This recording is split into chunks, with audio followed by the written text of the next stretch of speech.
We might just be fishing because we're excited. Oh, yeah. We'll get there. Listen, you're getting 3 episodes. Just hold on. Hold on. It's coming. Okay, I'll hold on. I wasn't talking to you. I was talking to the listener. I needed to hear it.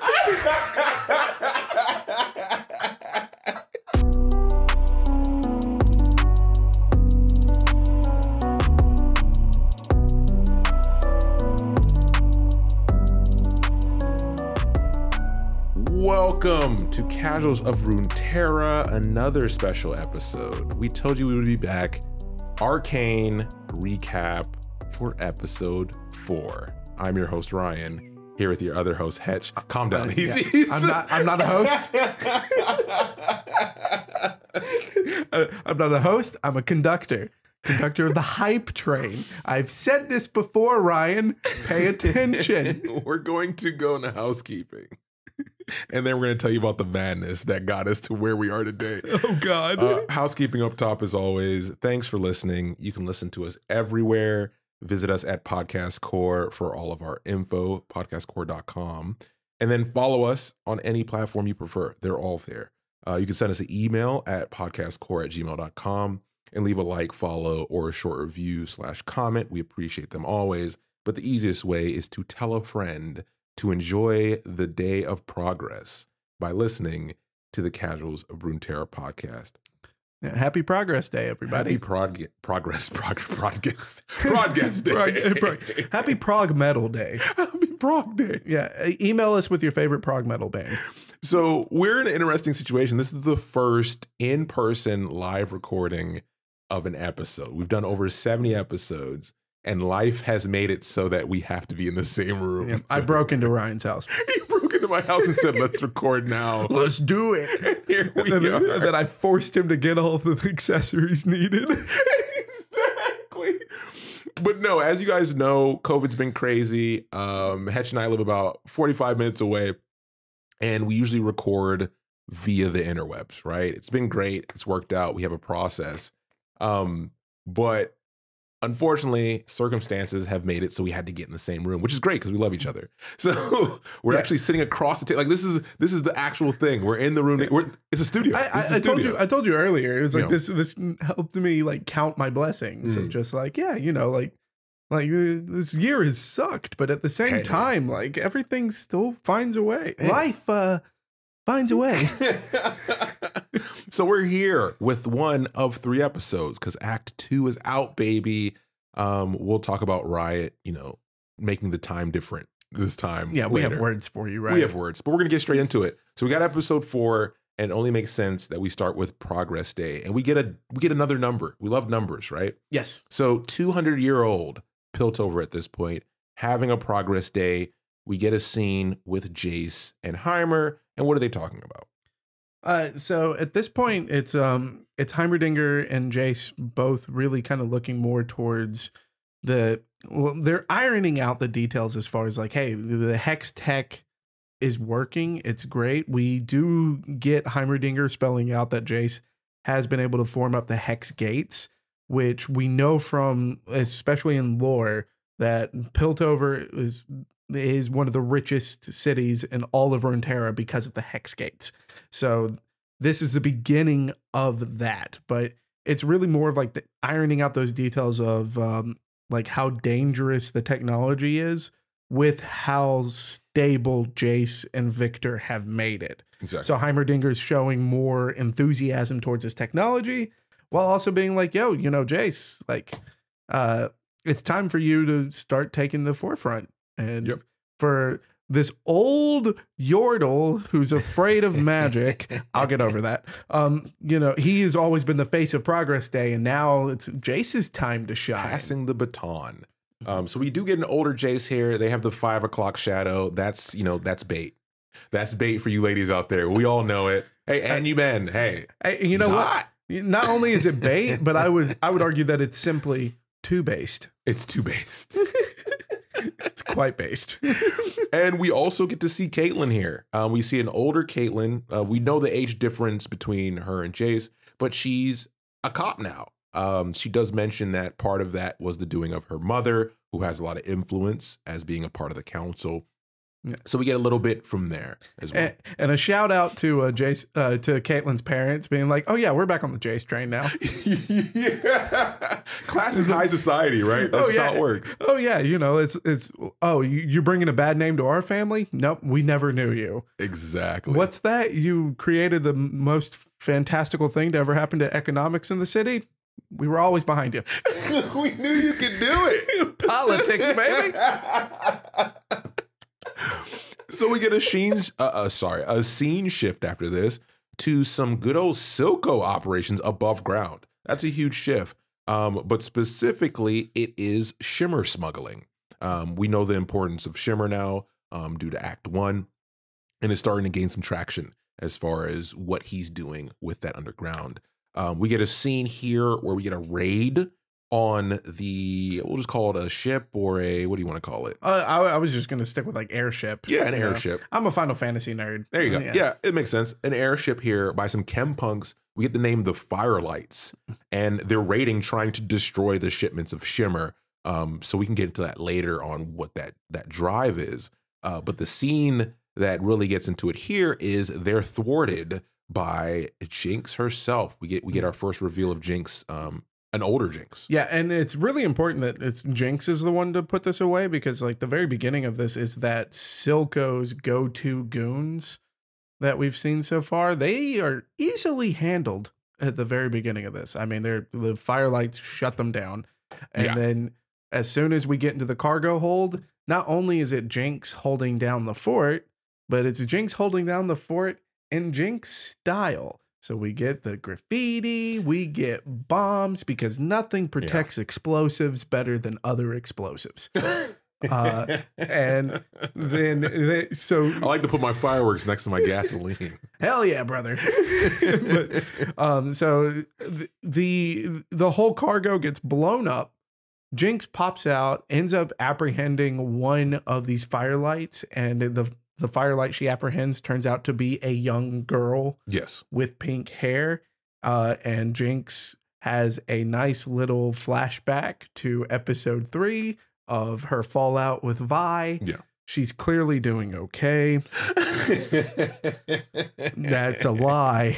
And then, you know, the firelight ends up burning the cargo and Jinx kills her. Like, I mean, so we've got like full on we get a lot here. Because Jinx blows up 2 of these firelights in the cargo hold. Jinx shoots another one flat out, then just goes on minigun shooting spree, which both of us, we were shocked. Both of us were just like on the couch going, what?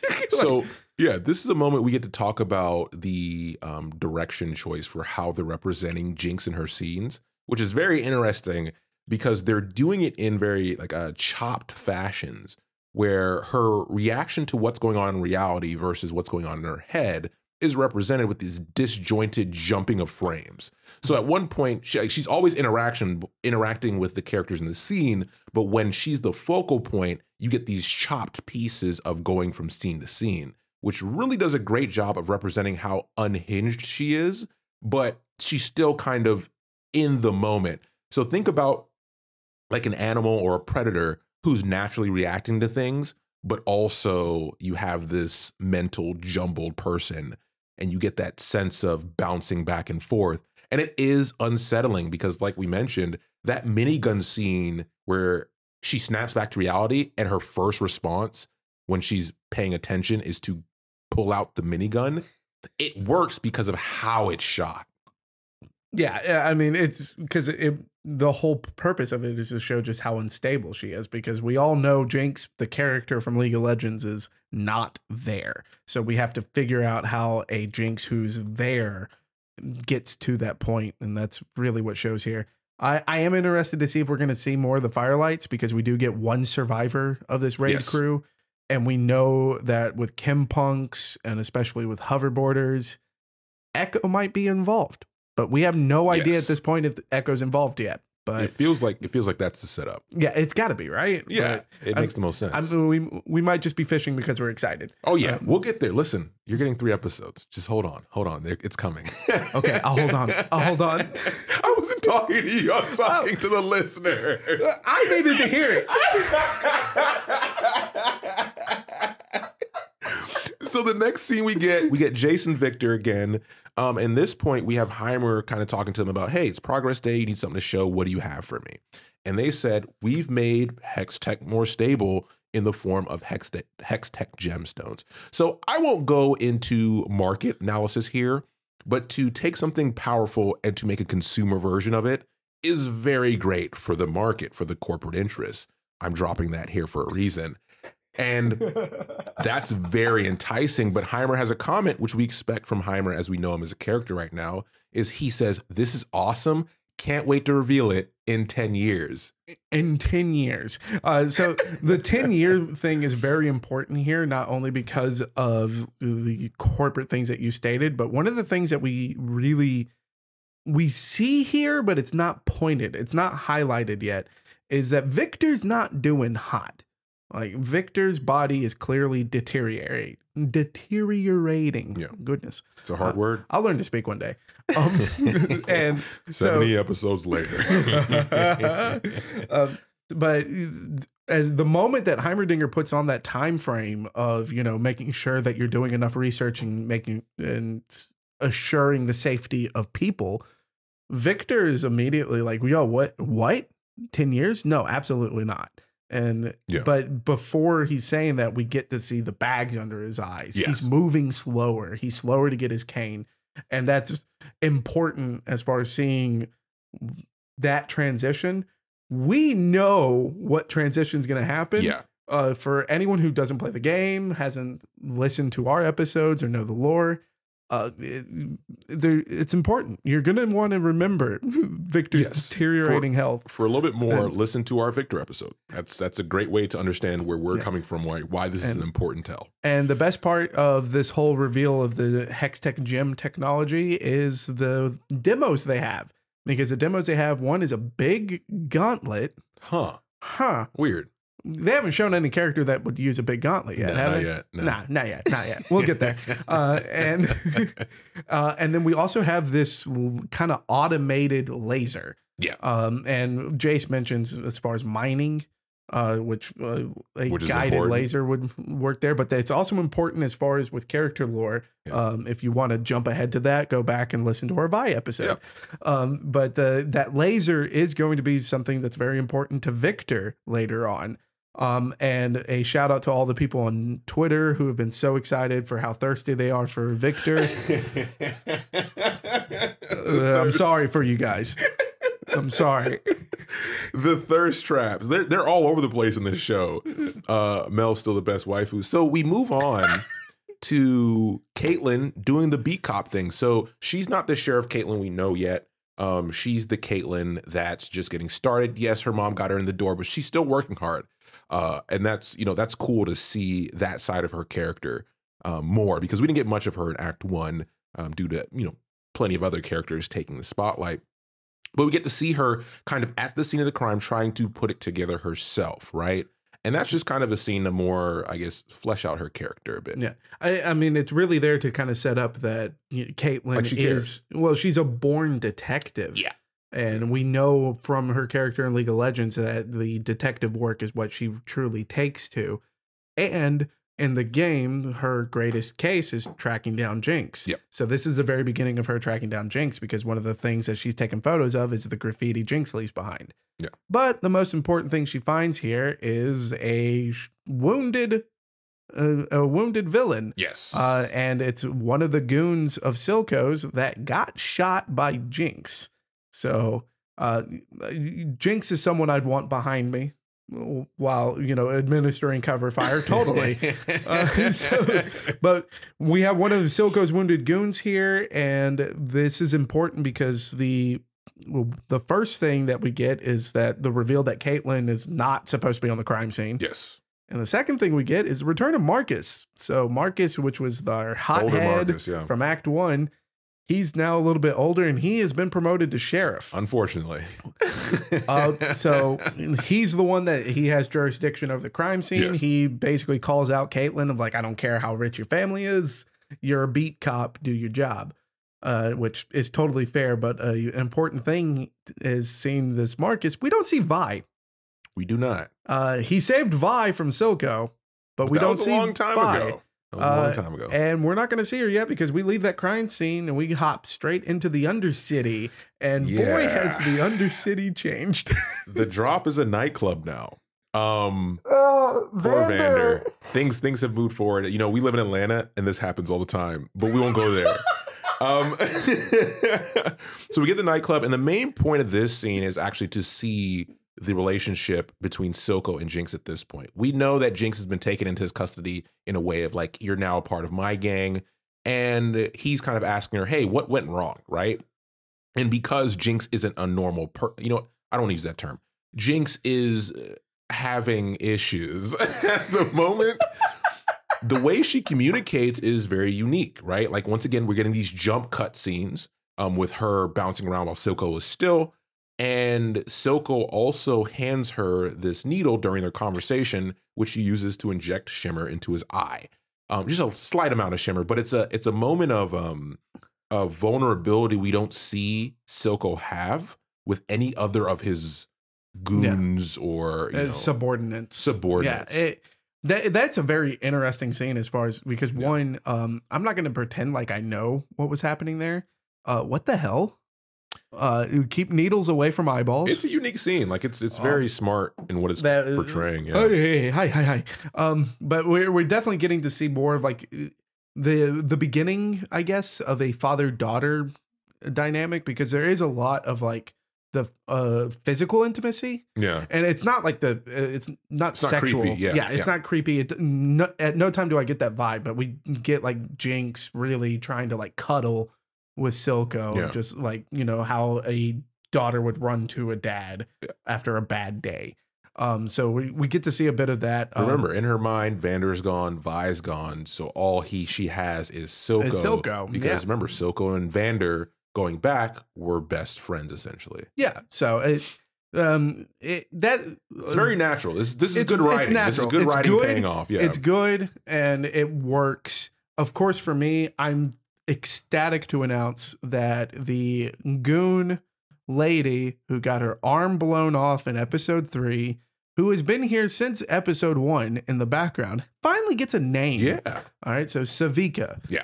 And one of the things that we get to see with Savika here is that she's got clearly some kind of, she's been using shimmer in some way too, because we see like veins exposing on her face. But the color's different, so it might be from the Hextech explosion that Jinx instigated. And we also see that Silco is playing favorites to Jinx because he does not take any of Savika's crap. Yes, immediately shuts her down. Yeah, it went south, and it's because Jinx is a Jinx. I don't care if Jinx is a Jinx. Jinx is fine. Yeah, you fix it. Yeah, like Silco's just like, I don't care. Yeah, Jinx is this is the sign of like, I like scenes like this because this scene isn't meant to be one of the standout ones, but you get so much from it, right? Because we're gonna get a Soco Jinx scene in the future that's gonna be more significant. Oh yeah. But we go from here to a scene of progress celebration. People are having drinks, people are having a good time. It's a fundraiser for Mel, and this is the first time we're starting to hear Mel talk more about the corporate interest as far as her setting up deals, and we get her kind of walking away with Jace for a bit. And I put here, Mel and Jace, are they fucking? That's just, listen, that's the weeb side of me. The real side of me understands that they're cutting deals. This is like the backroom deals at these, like this happens in high society here, right? Oh yeah, absolutely. But are they fucking? Like, that's the question we need to answer. Hey man, every time that Mel is shown up in a scene, I get it. So, you know, if Jace is trying to, you know, climb his way up the ladder that way, I don't even blame him. Like, woo! What's up, girl? So she's essentially convincing Jace. Jace is like, hey, I have this thing. I respect Timer. You know, he's done so much for me. I don't want to go above his head. And Mel's like, no, fuck that. Go above his head. If this is something that's going to get our buyers happy and excited, we want to show it now. Don't wait 10 years. You know what to do. And she kind of gives him a soft push in that direction. Yeah. I say soft push. It's a hard push in that direction. It's a hard push. This is the first time, too, that we actually get to see a little bit more of Mel's motives. Because all the way up before this, it's that Mel is, you know, just trying to find a way to put Piltover on the map. But there's no sense of anything nefarious behind it. But now it's they're having this conversation at a fundraiser. And then the reason that she's encouraging Jace to go above Heimerdinger is because she's found some financial backers. Yes. We're getting a lot more of a corporate feel now. Yep. And that is, I'm getting the vibe that Mel's not going to be one of the more upstanding characters that comes out of this story unscathed. Yeah. So then we get into two scenes that really expose more of the mental structure of two characters. So first we get a scene of Jinx talking to herself. And the saddest thing about this, I don't think in Act 2, I mentioned this to Hedge, that we're going to cry. I do think we're going to be very uncomfortable because of what we cried about in the first act. I'm going to cry. Regardless, I'm going to cry. It's like, Hedge, this is an action scene. I'm going to cry. So we get a scene of Jinx talking to, she created dolls. Yeah, of her, Clegger and Milo. Yeah, and she's talking to them as if she's having a conversation with them. So you remember in her conversations in Act 1, they would always pick on her and whatever. So her dialogue is matching that formula that she has imprinted in her mind. Yeah. And this scene's really cool because it's also retconning a lot of Jinx as a character, because up before this, Jinx has kind of been more of like the Deadpool of League of Legends. Yeah. You know, it's like breaking the fourth wall and stuff, which, I mean, we can kind of get vibes that that's still going to stay, but we're now seeing why she's talking to people she can't see. Yeah. She's talking to two of her best friends that she killed. Exactly. And that is a little bit of heartbreaking. That's why I'm going to end up crying. Guaranteed. And then the next thing we get is we cut scenes to Victor and Jace about to give his presentation. And we get something that we don't know to this point is not only does Victor look sickly, but he also has social anxiety. Jace mentions when he wants to give a speech, he's like, come up there with me. And he's like, in front of all those people, no.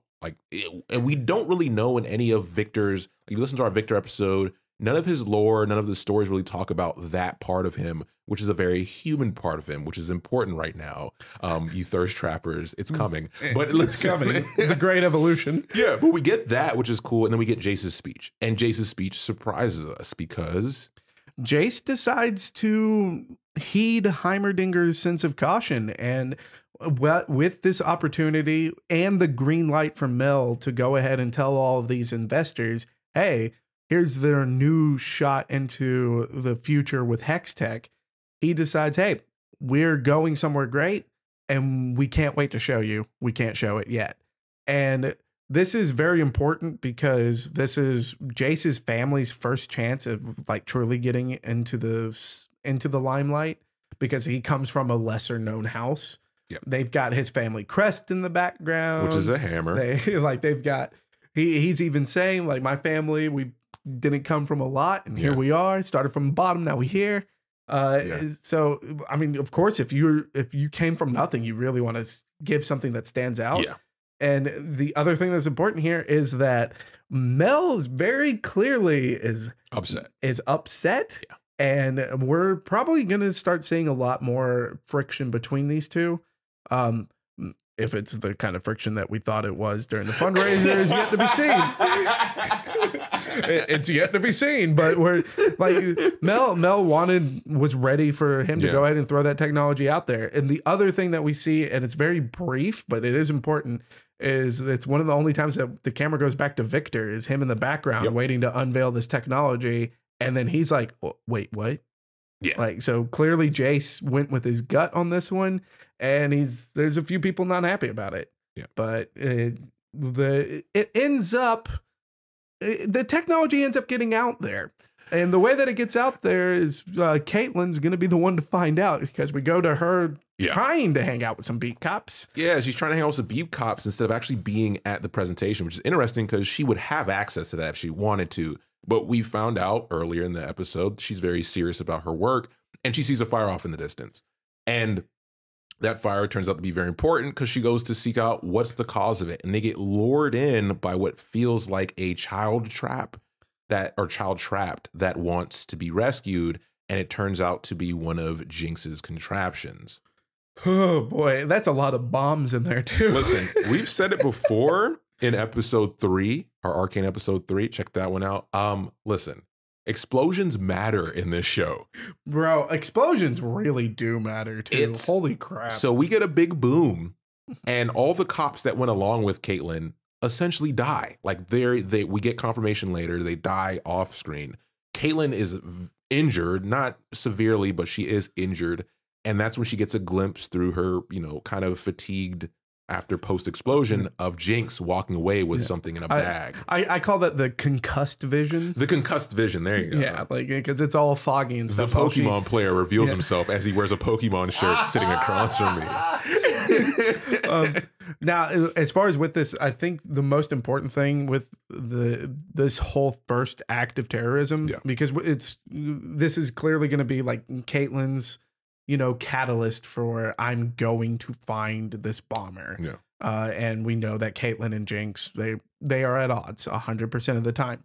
But I think the thing that's most important is they very clearly show people dying in this. And especially up to this point, the closest thing that we've had to really showing how damaging Jinx's antics are has been Paint the Town comic.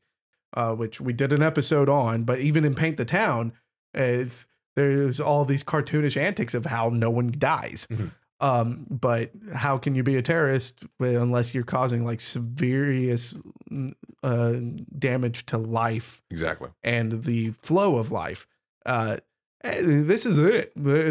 Boy almighty, she goes in strong with I think they said like 6 cops dead. Yeah, so. it's pretty wild. But during that time, we find out Jinx did steal those hex gems that Victor and Jace were working on.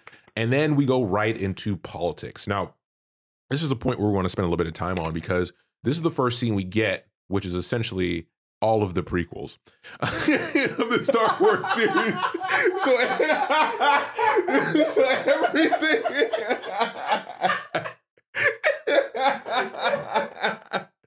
So you remember all that stuff we were complaining about? They do it well here in 3 minutes. So we get to see the council. We get a good bit of the council deliberating over things, but we now get a sense of the council thinking about, okay, the hex gems are gone.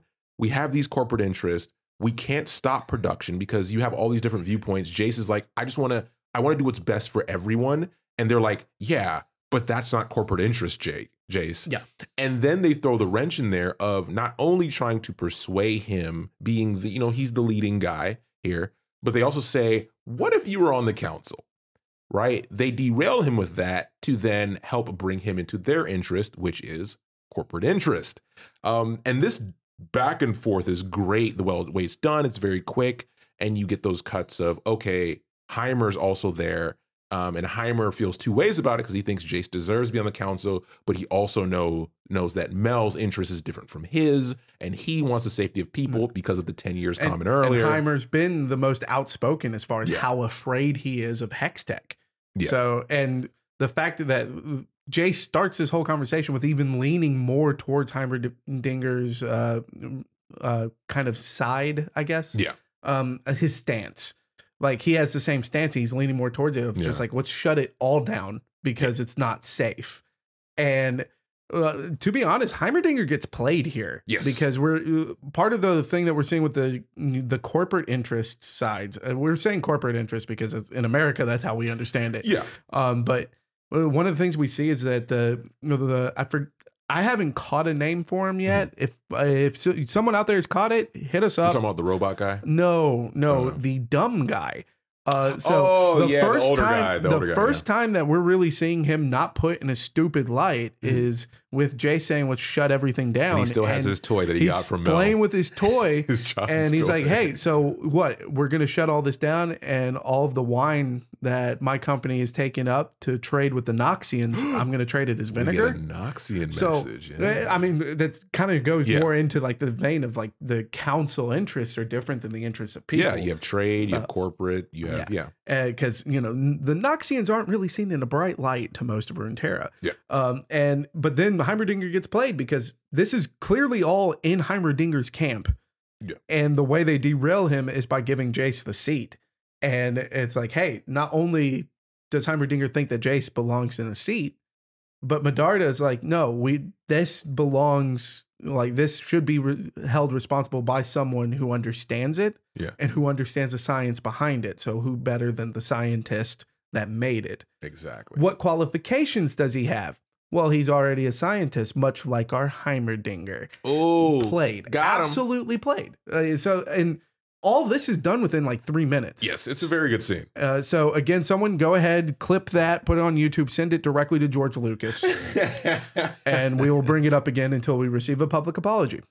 So we go from one area of chaos, we'll call it organized chaos, to another area where we get our Soco and Jinx interaction part 2. Jinx is alone. She's doing the same thing she's been doing, talking to herself, having these conversations.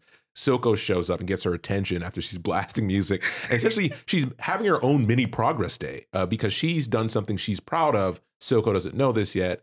And what is that thing? And that thing is that she's successfully stolen the Hextech gem. This scene is really important, though, because this is the first time that we're actually seeing Soco being at odds with Jinx. Yeah. Because he's clearly not. He did not sign off on this bombing. Yes. He does not agree with it, and he does think that Jinx needs to be punished. And the only reason that doesn't happen, I have it written down here, is, well, results are results. Yep.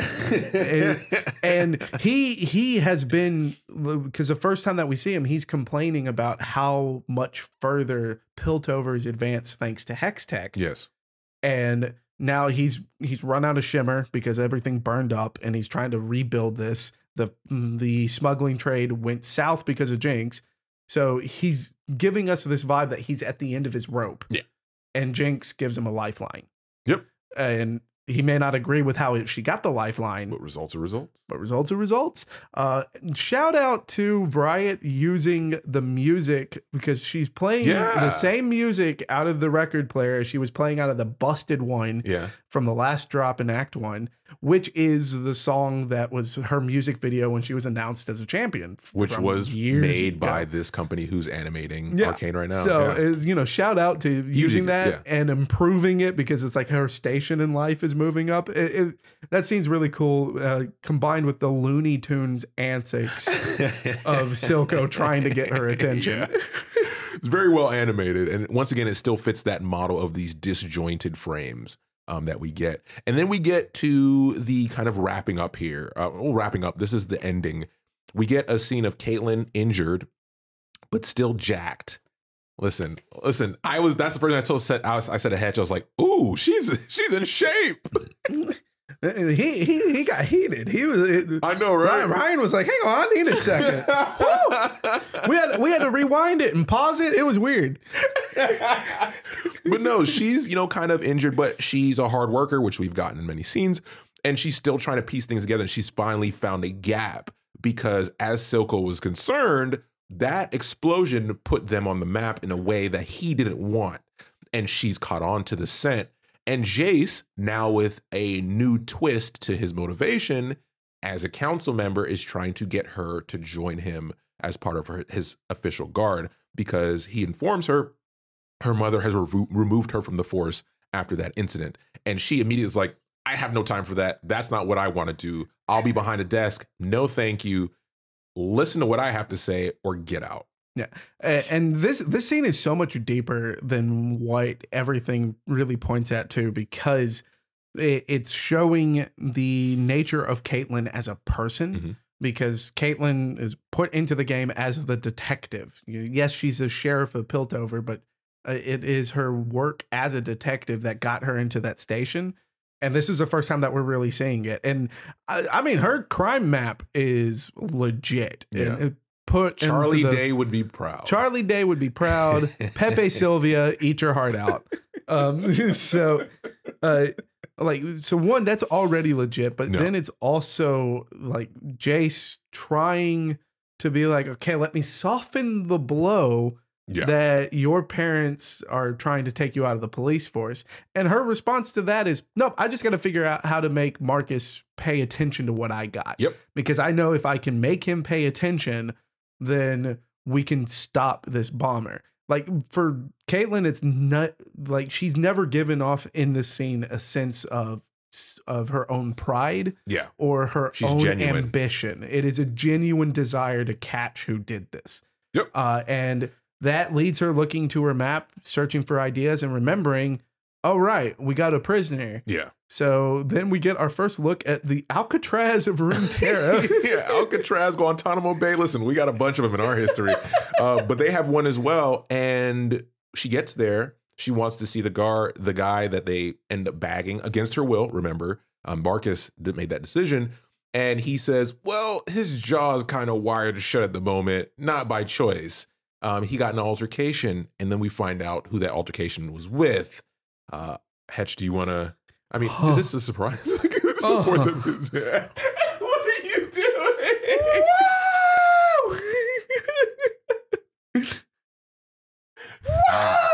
So this is the scene that we get to learn that Vi stands for violence. Yeah, Vi stands for violence.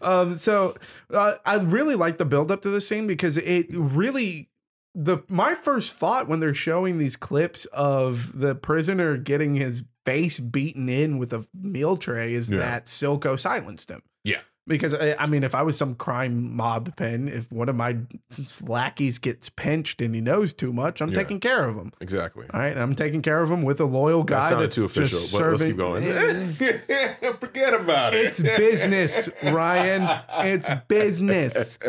So that was my first thought, but it turns out that it's just that Vi, we finally learned where Vi's at. Vi's, one, locked up. We have no idea why. Yeah. Two, they show her in perfect Russian mob fashion by showing all the prison tats that she's earned while in the gulag. Yeah.